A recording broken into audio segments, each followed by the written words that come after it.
order for the Douglas County Board of Commissioners for Tuesday, October 8th, 2024. Please notice that a copy of the Open Meetings Act is located on the north wall of the Legislative Chamber alongside an automatic external defibrillator. Please stand for the pledge. To the flag of the United States of America and to the republic for which it stands, one nation, under God, indivisible, with liberty and justice for all.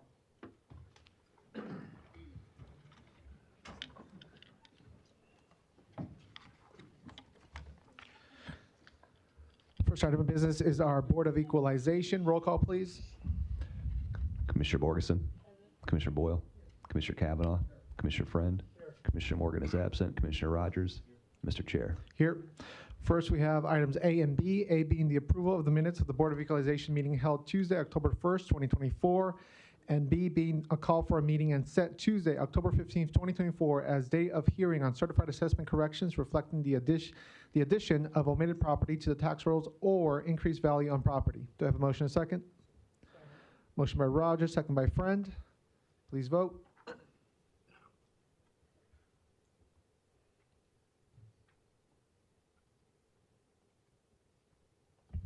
Motion passes 6-0. Thank you. Next, we have our resolutions, the first couple of which may merit some citizen comments, so let's take those individually, and then the rest maybe we could take in block. First, I'll look at item C on the resolutions, certified assessment correction, reflecting a correction in values and approval. Do we have anybody that wants to comment on anything under resolution C and the properties listed under C? If not, we'll take that one up. Motion. Do I have a motion and a second? Motion by Rogers, second by Friend. Please vote. Give me one moment, please.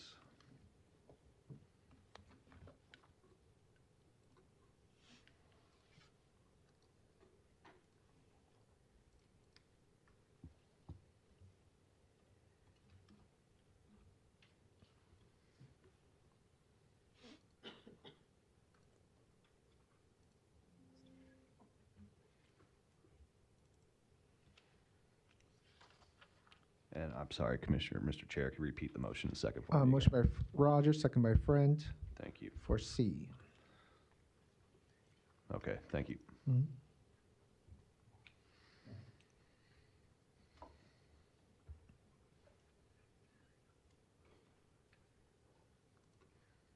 Motion passes 6-0. Thank you. Next, we'll take up resolution D, certified assessment correction reflecting a correction in the values and approval. And Mr. Goodwillie.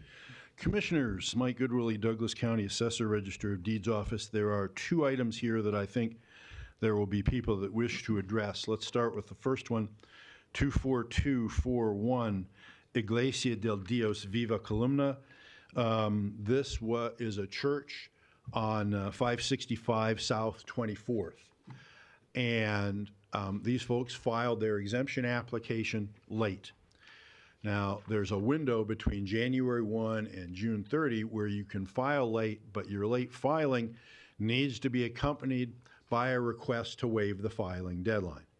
On half a dozen different occasions, we contacted the contact person for the organization seeking that waiver to make the application complete, and on several of those occasions, we provided an additional copy of the form and got responses that, yes, we'll get this back soon, we'll get this back soon. It never came back and the time ran out. So we ended up having to deny the application. The way the process works is if the parcel had been exempt in previous years and then they lose their exempt status, then you have to put a value on it and it has to run through the board, and that's where we are today. We had an appraiser go out and inspect the property and determine a value at $253,002, which candidly is about as low as he thought he could get.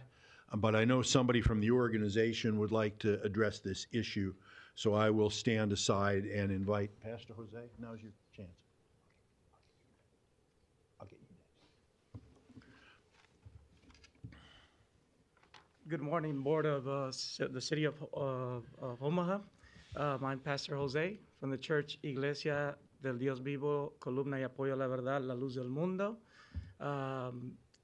Mr. Mike said for some reason, we lost contact. The person that it was on the board of the church, the person that was at that time she's serving in the army, so for some reason she didn't have communication. So there was a person previous to her that she was on the board, and he had a stroke. So we were passing through some tough times in church. As you guys see, we are located by St. Mary and 24th, in which we deal with a lot of situations in that street. We try to get back to the community. We try to do our best, but sometimes we fall short in doing what we should supposed to do and taking care in matter of time what we had to take care. So in this time, we ask the Lord for forgiveness for what we did, but we also come to you guys and put this on your hands, and hopefully you guys can accept, an apology from our church, from me being the pastor, from the board of the church, and hopefully you guys can grant us an opportunity so we could do this better. Okay? I appreciate your time. Thank you, Mr. Mike. I appreciate the appraisal that went to appraise the church. Thank you very much, and we are open for anything that the city wants to do in our church. We're happy to help you guys, okay? May the Lord bless you guys, and I know that God is going to be with us in this city, and God's going to continue blessing. God bless you guys. Thank you. Thank you, Pastor. And go ahead and stay close. We might have some questions for you. First, I will go to Commissioner Kavanaugh. Buenos dias, Reverend. Buenos dias. Good morning. I'm sorry, I missed your name. Jose Campos. Yes, sorry. And are you the pastor of this church? I'm the pastor of the church, yes. Okay. I guess this is maybe Mr. Goodwillie, but I'll come back. The church had qualified for the exemption for some period of time? They had. That's why we attempted to communicate with them so many times to I understand. to get them But, squared I mean, away. For, but yes, for decades, maybe? I think it's changed hands a couple of times, but I don't think that would be unfair to say. Okay. So from what we understand from the Reverend, this is and this happens, you've been here long enough to see it happen over and over, kind of an administrative flub, because I'm sure that they're operating with limited resources and personnel. But nothing has changed in the status of the church itself, as far as you know. To the best of our knowledge, it has not. My understanding from Pastor Jose is that they are doing some work on the inside of the church, but they're still using it. Right. And Reverend, the mission of the church has not changed either. Are you doing the same thing you've always been doing? That's correct. Yeah. Okay. It's not And, changed. but for these administrative problems, you would have filed for the thing, as you have always in the past? Yes, we always in the past had passed for non-exemption organization. It's just that, we did it this time in the matter of the time that it was required. Right. Yeah. With that, my inclination would be to, say, well, for this one time, certainly everybody makes mistakes. Yes. And you've made a good case for how this happened, and nobody's really to blame. It just happened because of circumstances and personnel. Yes. I think you have a good case for continuing your exemption. Just don't let it happen again. Sounds good. I appreciate that. Thank you very much, Commissioner. I would make that motion. Well, if I may do this, I had this conversation to give Commissioner Commissioner Garcia heads up that Pastor Jose would like to speak today. And that is, you're probably out of time to do this by virtue of granting an exemption. And what'll happen is the Department of Revenue reviews exemptions. They're likely to file an appeal on this one because it's so out of time. And now you've gotten these folks into kind of a jackpot with a Turk appeal.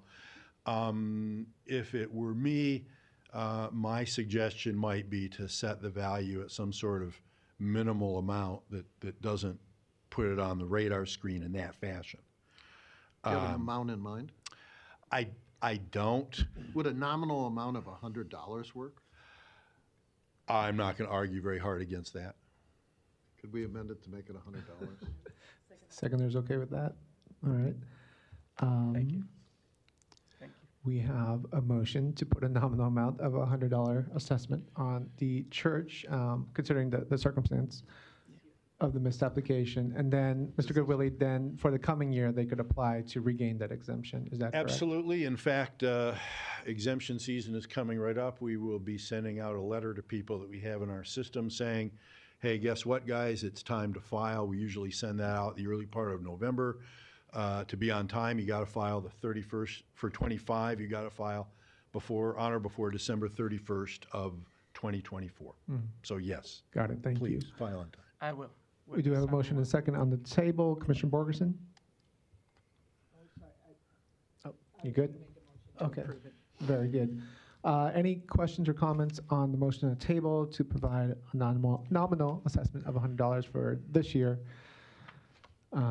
knowing that they can regain their exemption for next year? Larry, do you have a comment on this?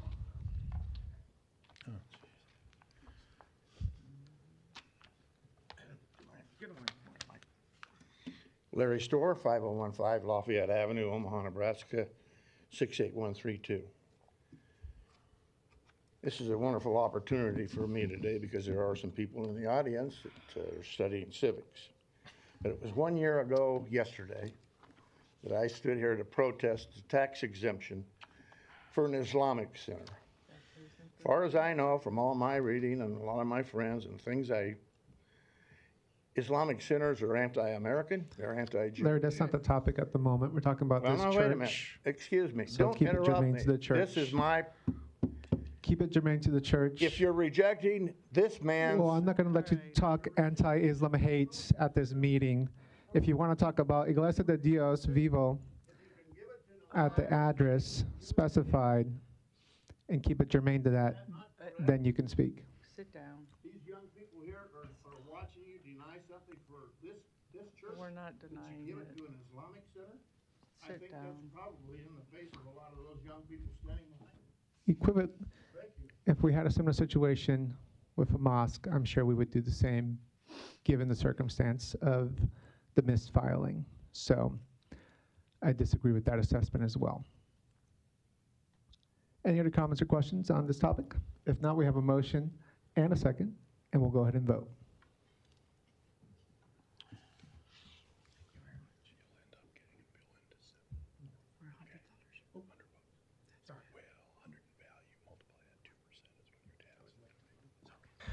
All right, motion to set the property's 2024 value to a total of $100, pass 6-0. Thanks. Thank you, Pastor. Thank you. That completes item D. No, Well, there's, yeah. Commissioner, Sorry about there's that. one more. Go ahead. It's item 24244. This is a parcel that was purchased by a private entity from the city of Omaha. Because it had been exempt as city-owned, we're putting a value on it. Candidly, when we did that, the value we proposed is too high by a significant amount. We did not take full account into the characteristics of the property. Apparently, it's quite sloped, and the drainage is quite an issue. And so I think the owner of the property would like to address that. And so I think we should give him the opportunity. Thank you, Mr. Goodwillie. How can I show this? Can someone help him? 24244. He wants to put that up. Under Karen. Like that? It's supposed to go over here. I'm not sure why it just shut down. Okay. Good morning. Morning. My name is Richard Secor. I'm with Cushman Wakefield Lund Company. Back in 2000, I came across a drainage ditch at 144th and Oakview Drive, and there was a sign on it that said, "Coming soon, office building." And I called on the sign and talked to a fellow by the name of Terry Peterson, who was planning to build an office building there, and I said, "I don't think you should build an office building there. I think you should build a little strip center, and let's be joint venture partners." And long story short, we became joint venture partners, and I developed with Terry this retail strip. It's about 13,000 square feet. And the lot area kind of corresponded to everything kind of north of this red diagonal line. And the floor elevation between the shopping center and the area to the west, which is a big drainage outlot, is about, the difference is about 33 feet in elevation, okay? So we built the center, and it came online in 2002, and I discovered I had a parking problem because I had a tenant that needed additional parking. So what I did was I entered into a land lease with Union Pacific Railroad for this piece here, and UP and I thought too that the UP piece probably also included this sliver here. And for 20 years, I was leasing this area from Union Pacific Railroad, and that lease came up at the of April of this year. And so I approached UP and I said, "Can I buy that piece?" And they said, "Sure." So in my discovery in terms of how to address zoning and how to integrate this piece for zoning purposes with my piece, I was working with the city on how to go about zoning because I wanted to make sure this piece was going to get zoned before I bought it from UP, and I wanted to match my shopping center zoning. What the city discovered was that the city owned this middle sliver piece. Okay, this middle sliver piece is about 7,000 square feet. This Union Pacific piece is about 4,500 square feet. So I entered into purchase agreements with Union Pacific to buy this sliver and the city of Omaha to buy this sliver. Had both pieces appraised by Kevin Kroger from Valuation Services, and he essentially deemed that the UP piece was worth about $7.50 per square foot. I ended up buying the piece for $8.25 from UP. He also deemed that this city parcel was worth $7.50 a foot to match the UP piece, but he said that there's only about 2,000 square feet, about 1/3 of the area of this 7,000 feet that's really usable, okay? And you can see that I have this parking lot built underneath the city parcel, the triangular piece here. I mentioned that the fall from the floor elevation of the shopping center is 33 feet from here to here. From this south corner area, it falls about 14 feet to here, and it falls about another 5 feet as you go southwest, and this is fairly flat, but it's really undevelopable. It's not usable, okay? So I would continue to maintain that the real usable square feet for evaluation purposes is only 2,000 square feet associated with the city piece. I bought the piece for $15,000, $750 a foot or so. Mike and his staff have determined the value of the UP piece to be about roughly $9 per square foot, and I have no issue if the assessor wants to address a similar value for this 2,000 square foot area to match the UP piece. I don't think there's really any value associated with this north 5,000 square feet area. So I would maintain that the value of my piece is for assessment purposes would be closer to $15,000, which is what the city agreed to in a way of a sale agreement, and that's what I bought it for. We'll go to Commissioner Kavanaugh. Thank you. Thanks for this. Kind of an interesting question. So you've had this arrangement with UP for how long? 20 years. And the parking lot's been there for how long? About 20 years. Yeah. And I'm sure your lawyers have talked to you about concept of adverse possession, that if you occupy something openly and notoriously for a long period of time, you can. I never went there, but I was kind of aware of. Okay. Yeah. But you completed the sale ultimately with the city, so. Yes. Yep, just in August. And Mr. Secor, can you step towards the Oh, sorry. microphone? Yeah, Thank in you. August 1st, we closed with the city. Okay. And so heretofore, you were paying on what you thought was the whole piece of property, correct? land rent to Union Pacific. But I mean, for tax purposes, you were paid on the whole piece of property? Well, we are paying taxes based upon this lot associated with the shopping center. UP's piece was exempt, and I was paying on a land lease with them. I've never paid real estate taxes associated with this area. Okay. Mr. Goodwillie, could you The enlighten us on UP that? piece wasn't exempt, but with things like railroads and public service entities and telecommunications companies, the state of Nebraska assesses those as part of sort of a business value of everything that's in Douglas County.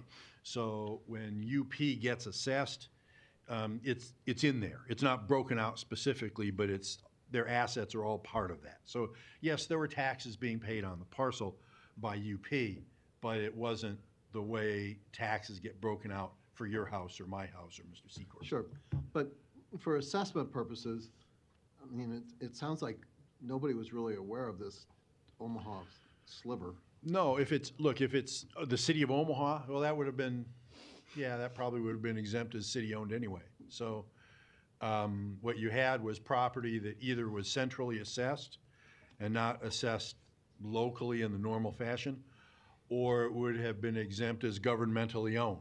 So yes, for a long time, this thing really didn't have a property tax process that's normal. Okay. So ownership of the entire parcel passes from UP and the city of Omaha to Lund Wakefield. When? If you know. I closed on the UP piece like June 18th of this year. Okay. And I closed on the city piece August 1 of this year. Yeah, that sounds right, this summer. And was it appraised by the assessor, Register of Deeds? I might have to come back to. Not before it was purchased, because. No, subsequent to the purchase. Subsequently, we have recommended a value of $66,000, which I don't think would be unreasonable were it not for the conditions of much of this particular parcel. Okay. And you're asking for a valuation of what?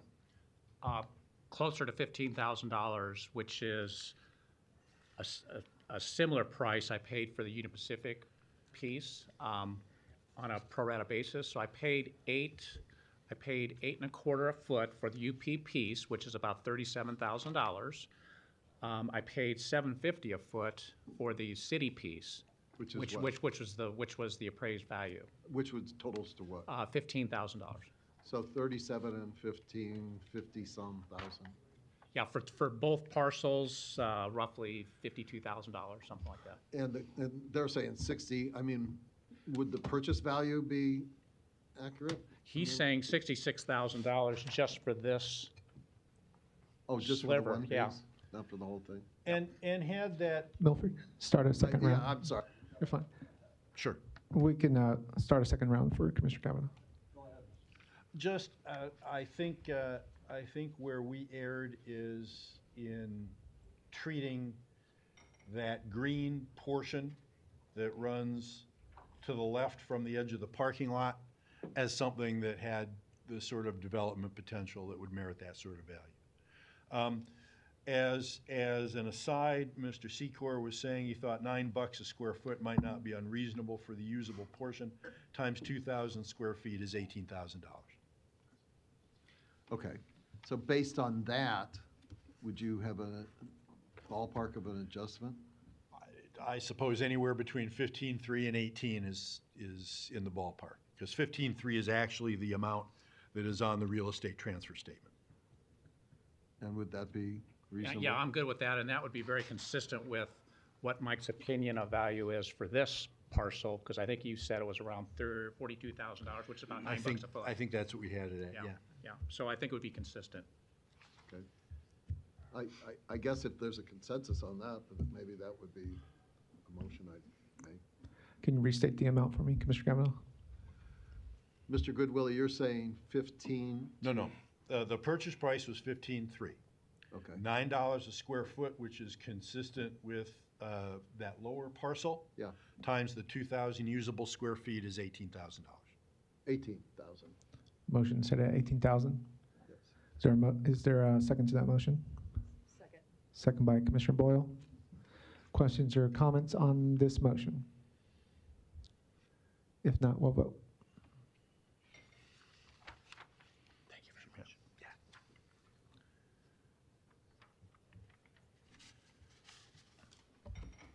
Okay, thank you. We're good? Thank you.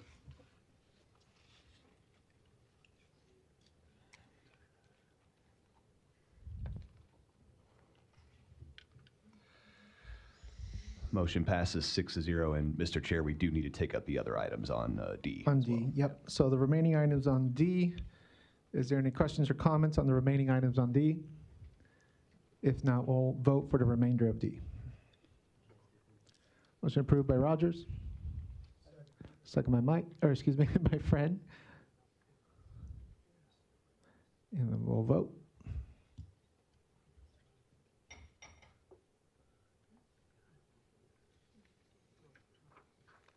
Motion passes 6-0. Thank you. That takes us to items E through G on resolutions, which I think we are safe to vote in block if the board desires.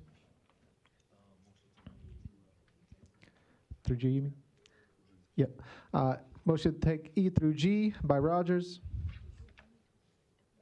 Second by Borgeson. Any comments or questions? If not, we'll vote.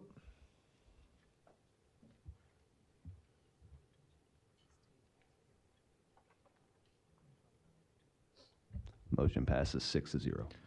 Thank you. We do have one protest item, item H, protest of Form 425 decision at the address stated on the final agenda there. Mr. Clerk, did you have context on this item? Yeah, Dan Esch, Douglas County Clerk. So I know it's a very small difference, but it's actually a value that both the homeowner and the referee agree to. Basically, this person they protested their Form 425 decision. They had until September 9th to do so. So they got it in by September 9th. It's just kind of one of those things where we didn't get it to the referee until,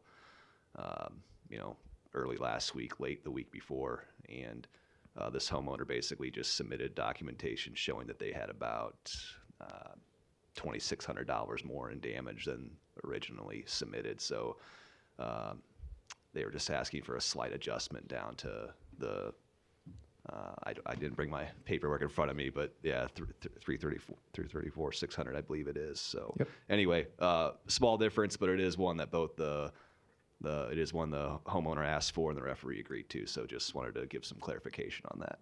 Thank you, Mr. Clerk. What is the will of the board?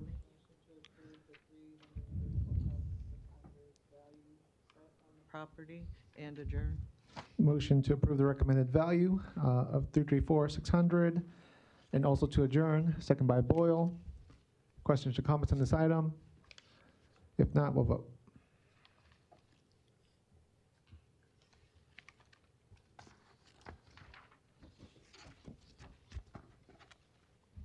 Motion passes 6-0. Thank you. That concludes Board of Equalization. We'll now jump into Board of Commissioners. Roll call, please. Commissioner Borgeson. Present. Commissioner Boyle. Commissioner Kavanaugh. Commissioner Friend. Commissioner Morgan is absent. Commissioner Rogers. Mr. Chair. Here. All right, so that our friends do not wait too long, we're going to go ahead and jump into presentation, which is the YCLE group from UNO. So we shall call up Val to introduce.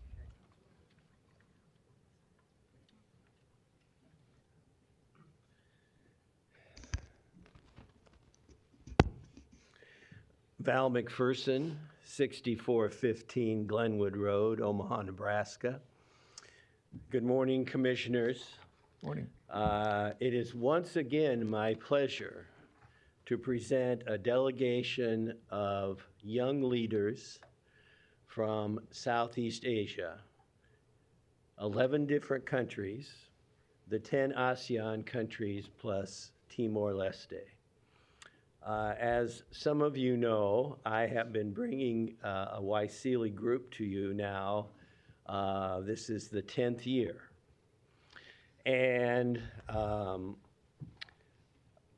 It doesn't look like I'll be retiring anytime soon. UNO was just awarded another 3-year grant to once again host 2 YSILI delegations per year. So, like it or not, I'm going to be on your agenda, I think, for a while yet. I want to particularly thank Commissioner Garcia for meeting with the delegation this morning, giving them an introduction to the county, and for answering their questions. It is now my distinct pleasure to let each of these young leaders who were selected by the U.S. Department of State because of not only the leadership they've shown, but because of their potential to be great leaders. It's my pleasure to allow them to introduce themselves to you at this time. Thank you.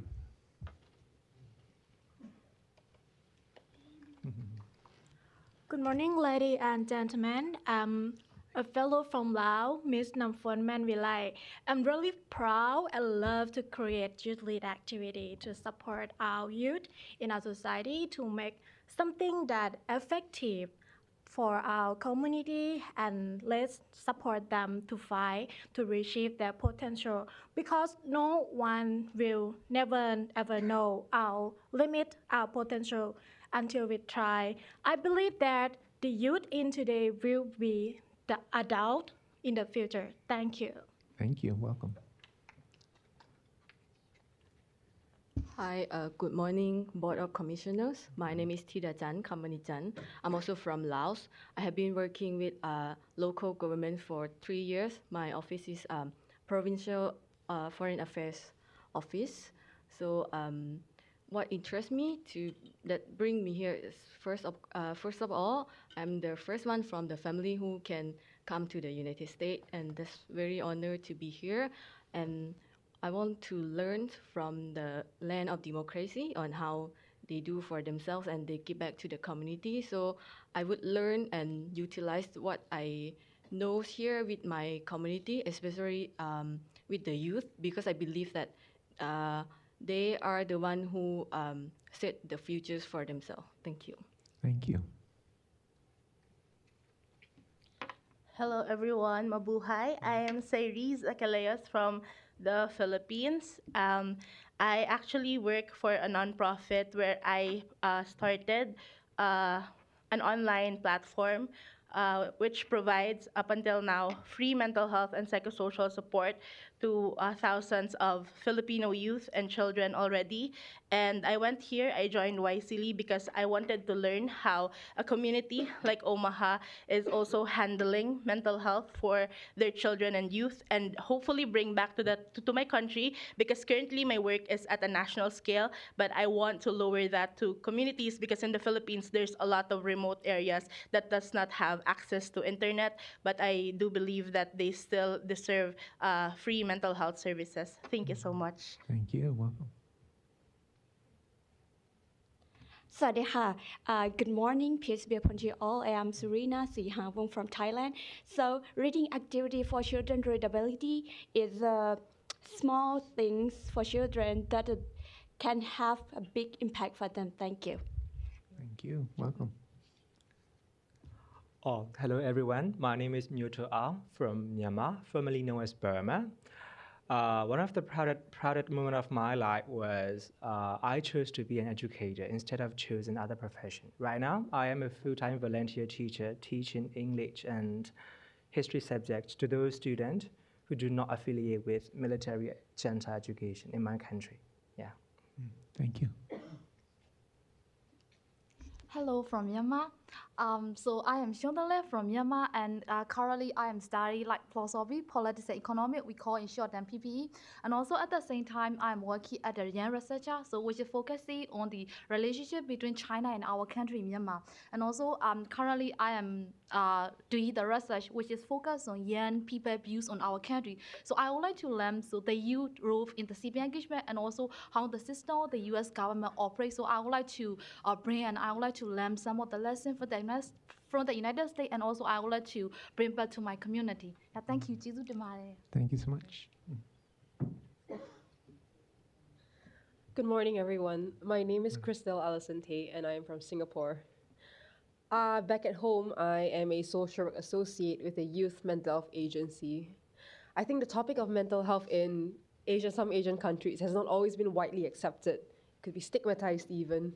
But after the COVID pandemic, I think these issues were all the more relevant. As a young leader myself, I think it's really important that such issues, especially in young people, they should not be afraid to ask for help. And what I hope to do is to really start an arts project for youths and really use expressive arts as a curriculum to help youths find their voice and express themselves. Thank you. Thank you so much. Good morning, everyone. Good morning, Board of Commissioners. I'm from Vietnam. My name is Vietnamese Phạm Hoàng Gia Hảo, and my English name is Olivia. And now I'm a research student in a research institution in Ho Chi Minh City. And I'm standing here bringing the issue of motorbike taxi driver in my city. And I really appreciate and I'm grateful for this opportunity. And I hope to learn and to get the knowledge to contribute to the issues to solve the problem in my city when I come back to Vietnam. Thank you. Xin cảm ơn. Thank you. Right. Good morning, commissioners. Salam sejahtera semua. Ni hao, wanakkam, lei ho, hello. So that's 5 different languages, which are some of the common languages we use in Malaysia. So greetings to everyone. My name is Ang Zeng Jiet. My first name is Zeng Jiet. My first name is Zeng Jiet. My family name is Ang. So I'm from Malaysia, one of the YCLI representative. So I born and raised in Kuantan, one of the humble small town on the east coast region of Peninsula Malaysia, which is about 3.5 hours car journey from our capital city, Kuala Lumpur. I was a medical student, just graduated from medical school 3 weeks ago, and I'm currently waiting for my medical internship, which will begin in a few months' time. So in the future, I wish to become a pediatrician, which is a child specialist. And besides this, I also have some other area of interest, which includes medical volunteering, policy making, as well as public health in general. So I would say as a future healthcare practitioner myself, I wish to do something bigger and more impactful for my community. So in which I wish to directly involve in healthcare reform on a policy level back in my country. And most importantly, I wish to aspire more youth in my country to take the lead in nation building, as well as to be more well-rounded. So last but not least, thank you for giving me this chance to introduce myself and my beautiful country, Malaysia. And once again, thank you YCLI for providing me once-in-a-lifetime opportunity to be here and to be a part of this bigger community. Thank you so much. Thank you very much. Hello. Thank you for the opportunity, and thank you for the commissaries. So let me introduce myself. I'm Yuani Sialak, the candidate from Indonesia, and I'm an undergraduate student, but mostly I do volunteering stuff like teaching English to communities because the place that where I come from is really isolated, and people there they don't have the good opportunity to learn, especially in English, because it is so isolated. That's why I'm coming up with the issue about education in remote area for the future plan that I will help my people there by building my own institution about the schools. Thank you. Thank you for being here. Hello, bom dia todos, which means good morning, everyone. I'm from Timor-Leste. My name is Albert I'm a final year student. Feel very honored to step in this room. I came here with the aims to helping my community through the project implementation, which focus on education. That's it. Thank you so much. Thank you. Hello, good morning. My name is Dela Noftasari. I grew up in a small city in Indonesia. Currently, I'm pursuing my major is education for undergraduate degree. And I'm very passionate about the civic engagement. That is why I founded 2 foundations and lead 2 foundations. My first foundation is Happy Place Indonesia Foundation. It focuses on the education and empowering disability students and also orphanage in Indonesia. And my second foundation is, the name is Basamudra Foundation, is focused on maintaining and preserving cultural languages. And yeah, thank you. Thank you so much. Hi, good morning, everyone. Morning. My name is Edo Primarianda. I'm from Indonesia. Currently, I'm working as a performing arts teacher at the International School in Jakarta. And also, I joined forces with Teater Keliling Indonesia Foundation as an art director to further preserve and share Indonesia's diverse heritage and also help talented individuals who lack the means to nurture their skills, especially in the arts. So we're collaborating with Ministry of Education and Culture, and our efforts span 34 cities, delivering over 200 performances to more than 2,000 students and volunteers. So our work not only enrich communities culturally, but also catalyze tourism and also economic growth. I'm truly honored to be here to speak in front of all of you and glean insight from the American experience about civic engagement by YSILI program, and yeah, to inspire youth and share the positive change on the global scale. Thank you so much. Thank you. Good day, I'm Jen from the Philippines. So my advocacies are mostly focused on SDG 13 and SDG 3, so that's climate action and mental health, because I strongly advocate and believe that we cannot talk about mental health without talking about climate action. Because take it for example, like people in the Philippines, not even in the Philippines, like I believe that every person in every country, in every continent at some point will experience the adverse effects of climate change, and we don't really focus on the post-disaster mental health interventions. So I work with communities so that we could create and build a mentally healthier and more resilient communities. Thank you. Thank you. Good morning, Sawadee. My name is Tawandat. My sign name, I serve as a project leader of EdDeaf, Education for the Deaf, that got funding from U.S. Embassy Bangkok. So I'm here to learn more about sign language community here and come back to you and develop a better education for deaf. Thank you. Thank you. So good morning, Your Honors. I'm Christian Rivera. I'm from the Philippines. Actually, I graduated with a degree in political science, and currently I am pursuing my master's in peace studies, major in conflict analysis, and currently I'm also working as a security analyst for a security firm. Growing up, I've never thought that I would be able to go here in America and experience the American dream. In the Philippines, back in the Philippines, I've always set America as a great example, a great leader in the international arena. And being here, I am very, very grateful for the opportunity. And I'm excited to go back in the Philippines to apply what I've learned here in the US. Thank you very much. Thank you. Good morning, ladies and gentlemen. It's an honor for me to standing here. I'm the representative from Indonesia, and I was born and raised in the east part of Indonesia, especially in the small town. It's called Kefamenanu, located in the border with East Timor. So I'm still a student. I'm studying English education, and I love to do volunteer, especially in English and helping my community to learn English for free.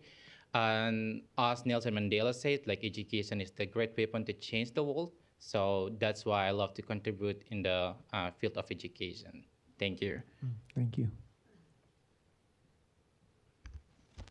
Hello, my name is Patananchan Matgit.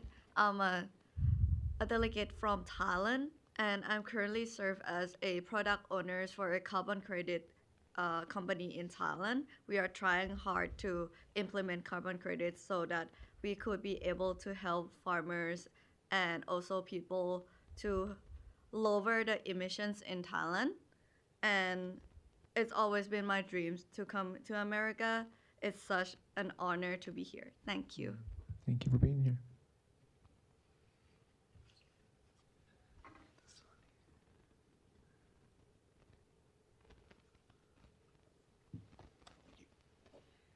Good morning. I am Anis from Sabah, Malaysia, 19 years old, and currently a full-time student in IT networking.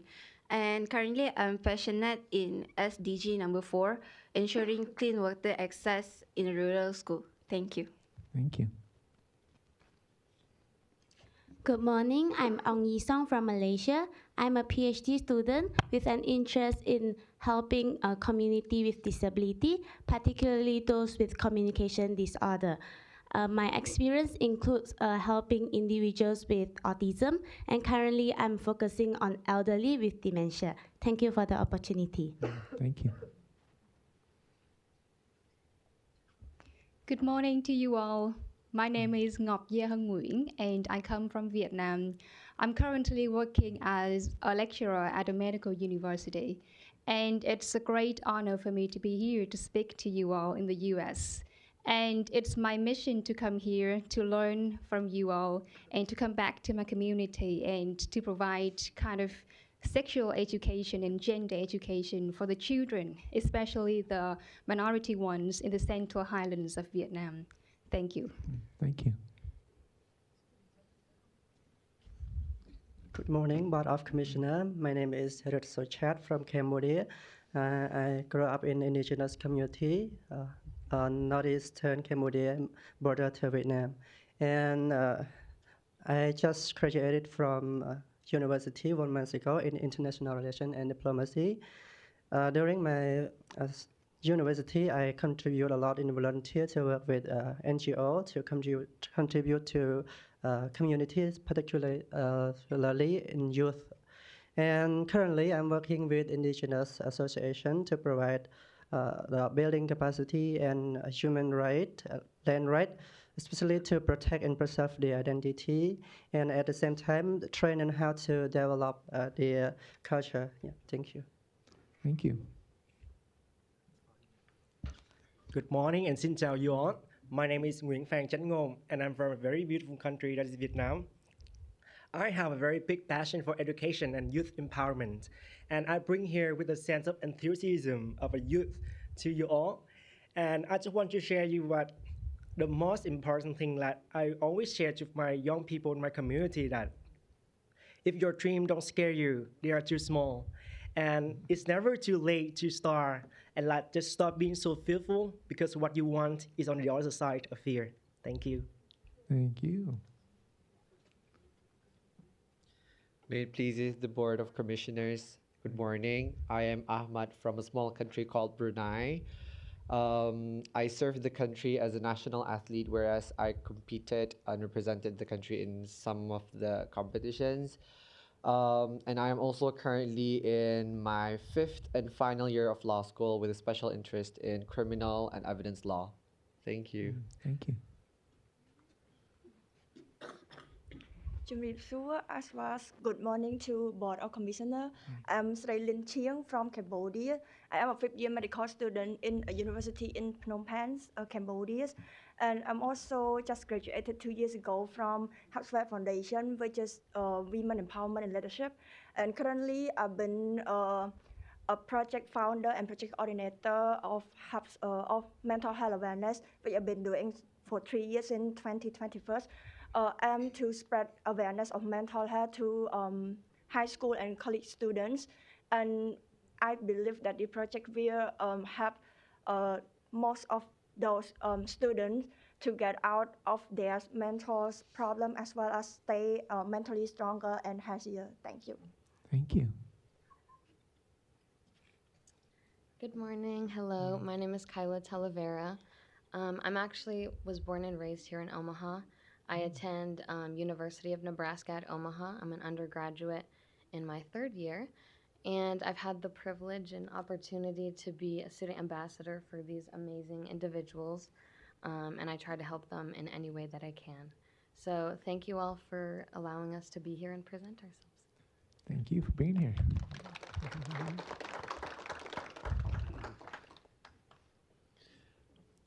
I would just like to say how glad I am that one of our 3 student ambassadors were able to attend this morning. They do an incredible job of helping us host these young leaders, and we really couldn't do this program without them. So thank you. One final comment. As I think you know, These are all visitors via the U.S. Department of State via grants to UNO. They've all gone through a vetting process, first with our embassies in their country, and secondly with the U.S. Department of State. And they are, as a result, now here. This is a similar vetting process to the International Visitor Leadership Program, the oldest program of its kind by the U.S. Department of State. And the alumni of that program, over 1,000 of them now have become either the president or the prime minister of their country. So we may have a future president or prime minister sitting in the legislative chamber today. Thank you again for being the gracious hosts that you always have been. Thank you. I know we do have a few quick comments from Commissioner Boyle. So welcome to Douglas County in Omaha, Nebraska. It's always nice to have groups of students here. I think hopefully by observing this, you've been able to see that politics locally isn't as crazy as what you see on social media in the U.S. Local politics too, this is really where decisions and actions are made that affect people in their daily lives. And so it's tangible. We can talk to folks in our communities and really effect change that way. As a physician myself, I do women's health, obstetrics and gynecology. I love hearing everybody talk, or most people talking about mental health or health and education. I mean, all of those go together. Mental health, physical health, education, they're really the backbone of just any individual's lives. If you don't have a piece of that, you've got nothing. So climate change is just playing into that. So I can tell by what you're all studying and what you're talking about that your generation, you seem to get it better than my generation ever did. I feel like whenever Val brings groups of leaders like you, I think you'll be fixing a lot of the problems that my generation has not been able to do. And with that, every time he brings folks like you, and I get a sense of hope and peace for our future. So I'm grateful that you come. I hope you learn something, but we're just glad that you have a vision for the future that can be realized. You've got time. So I'm excited to have you here. Thank you for coming. Thank you. We'll go to Commissioner Borgerson. I just want to echo as well the welcome to all of you. This is really a highlight when Val brings such an amazing group of young people to us. And just listening to all of the things that you've already accomplished and the things that you're interested in makes me ponder the fact that what you're interested in is what we're interested in. So we're not really that far apart, maybe geographically, but not with what our passion and desires are for a better world. So keep up the good work. I wish you all the best of luck, and thanks for coming to visit us. Thank you. Commissioner Kavanaugh. Thank you. Welcome, and you're a real breath of fresh air. As my colleagues have pointed out, we look forward to these visits every year from the young political leaders of the future of Southeast Asia.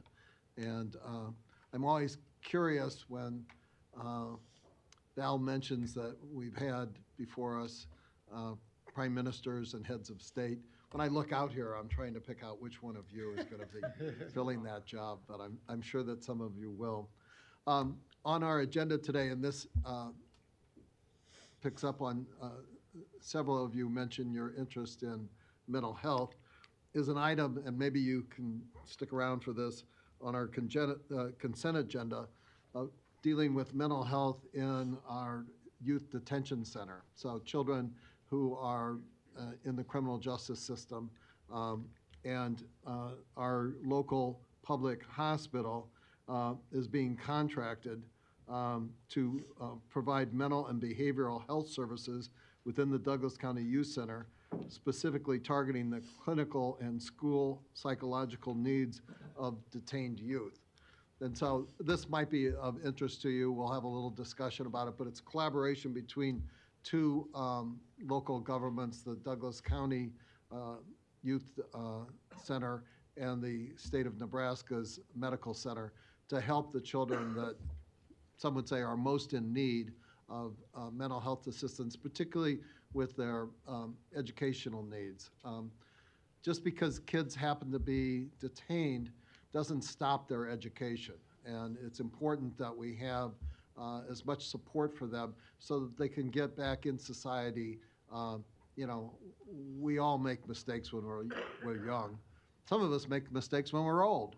But we want to help as much as we can because, like you are the future of your nations, this is the future of ours. And so if you're here, you might hear a little discussion about that and an explanation of what kind of services, mental health services, we're actually trying to provide to these children in our custody.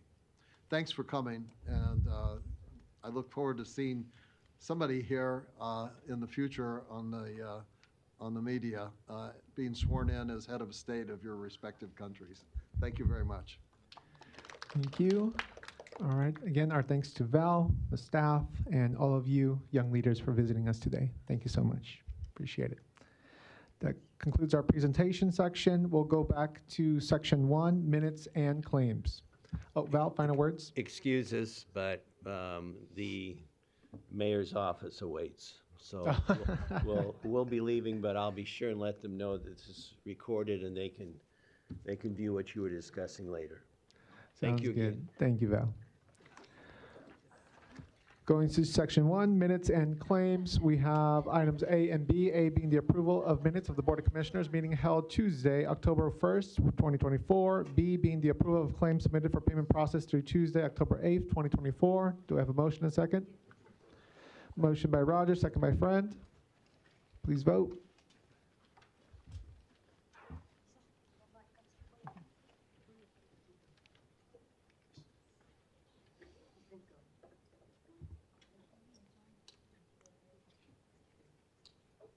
Motion passes 6-0. Thank you. We'll jump to our consent agenda, items A through G. Do we have a motion and second for discussion? Motion by Rogers, second by Friend. Questions or comments? We'll go to Commissioner Borgeson. Is there someone here that can speak to item E, the agreement between the DCSO and university?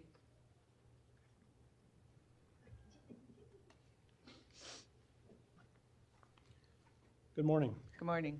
Captain Eric Sellers, Douglas County Sheriff's Office, 3601 North 156th Street. So I'm sure you remember the long, sometimes contentious conversations about the crime lab and partnership with UNMC. So why are we doing this? Well, about a year ago, myself and Amanda Neely, Miss Neely next to me, she's your Douglas County Crime Lab Director, started looking at cost savings for the county and realized that that UNMC offers a great product and we can send our forensic drug testing to UNMC for a cost savings to the county, and we'll have a quick turnaround, a 2-week turnaround, and it's just economically, it's just the best move for us to make. So what does it cost us right now to do it, and what is the big savings you're talking about? Well, if we send our stuff to UNMC, we're estimating $30,000 to $40,000 a year to do that testing with them. Right now, we're not seeing the large picture, but we're estimating about a $40,000 cost savings after everything's done by sending our stuff to UNMC. So on this thing, it says on our agenda sheet, it says that this is going to be absorbed in the current budget, but then it will have to be budgeted for. So what I'm not understanding is if you're already paying for it, this is a cost savings, why is there going to be a future cost? Since there's a cost savings of $40,000, if our budget's cut that $40,000, then we'll have to talk about that with the board. But right now, we can absorb this in, and the county in itself will save $40,000 by sending our stuff to UNMC. This and in the future as well, if, Yes. as you said. Yes, with the current budget, You're yes. not cut. And when you talk about these forensic drug testings, how much of, I mean, if you look at exhibit attachment A, there's stuff that I would assume you would just do, not send out. So is this like the first of many going over there, or is this just one piece of the crime lab going over there? This is just one piece. It's just a drug test. We'll still do the fire debris tests within our lab. We still have, in the separate side of the lab would be fingerprints, our CSI response. So it's just the drug testing portion we're willing to give up and send our stuff to UNMC on. And is this going to cut staff?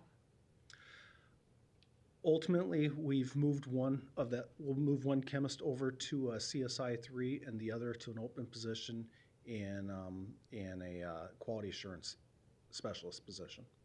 So how many staff are in the crime lab right now? Total 15. 15 people currently where it stands right now. 15? Yes. And so we're not necessarily reducing staff, we're just moving them to other areas of the crime lab? Correct. So where does the cost savings come in? Well, that's why the big picture was one person's moving to an open spot, the other, well, they're both open spots right now. Through attrition, will we always maintain those spots? I don't know at this point. But the large portion is what it costs to run the forensic drug testing portion. We're not going to be paying for those consumables. We're not paying for the equipment or those ongoing costs of contracts that renew it. And we're paying $50,000, $60,000 for those contracts a year. So the big picture of it, when we look at over the numbers, it's going to still save the county about $40,000 by doing this. Okay, thank you. Mm-hmm. Thank you. We'll go to Commissioner Kavanaugh, then Rogers.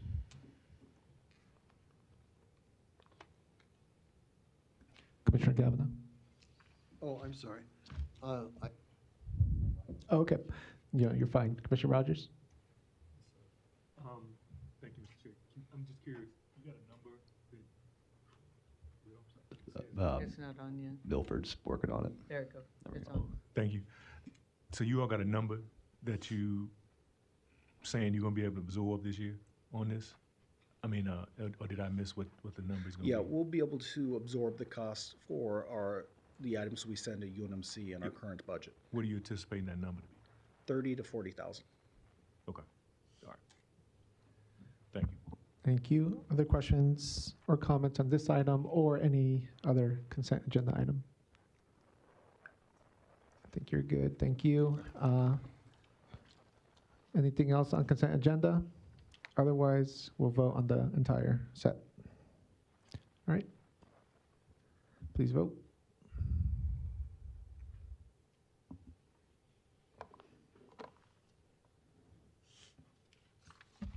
Motion passes 6-0. Thank you. That takes us to committees and discussion. Section 6, under finance, we have budget report as presented. And then we go to community services, item D. We have one item, reallocation of 24-25 Visitor Improvement Fund Grant Award for College World Series of Omaha Incorporated. Catherine or Commissioner Kavanaugh, do either one of you have a comment on this?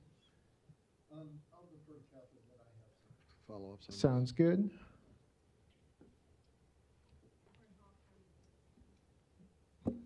Catherine Hall, County Administration. This was just a reallocation of the current year award. College World Series of Omaha, Inc. Received an award by this board earlier this summer, and then their award as proposed, the activities didn't pan out as they had planned, so they've requested a reallocation for that, a new purpose. Thank you.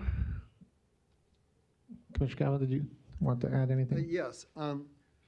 As is indicated, the College World Series, which is the entity that we granted the money to, wasn't able to expend it on the approved project during the period of time. And this happens from time to time on grant awards under this Visitors Improvement Fund. So in the past, we've allowed petitioning agencies with good cause to have a little more time, sometimes to reallocate the grant. These things happen in the course of anybody's business. whether you're dealing with a vendor or you're dealing with an event. Things don't always happen on time, and we recognize that in good faith, people who we grant money to have situations that are beyond their control. They still qualify for the funds. We're just offering them more time and more latitude. You're going to be hearing, I think, another one of these shortly from the Douglas County Historical Society.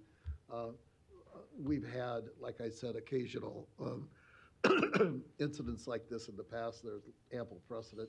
They have to make a case, and that has to be kind of a good faith thing.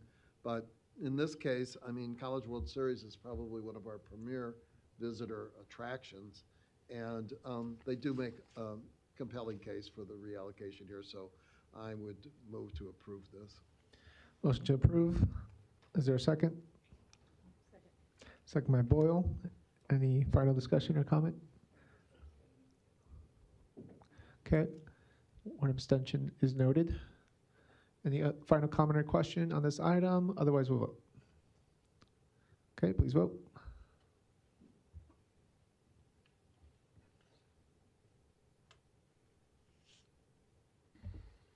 Motion passes. Commissioner Borgeson abstaining, all other commissioners voting yes. Thank you. That takes us to item G, Human Resources. We have weekly personnel. Oh, she did. She stated. She did state her abstention. Yeah.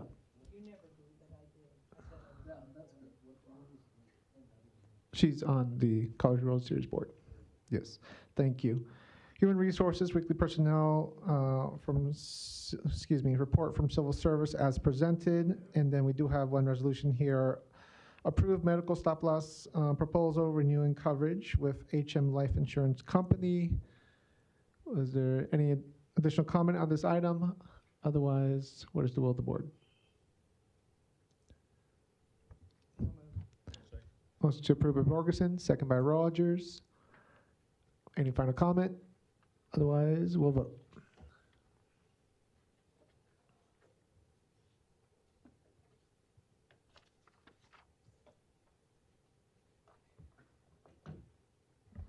Motion passes 6-0.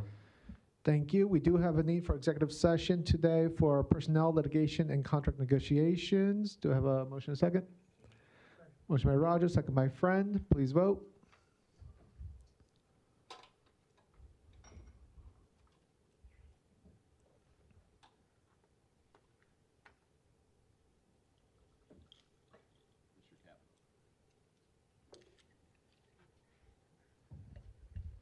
Motion passes 6-0. The board shall now go into executive session contract negotiations. We'll be meeting upstairs in 903. 903.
Motion to reconvene and adjourn outside of room 903 by Commissioner Rogers, second by Commissioner Boyle. The motion passed 5-0.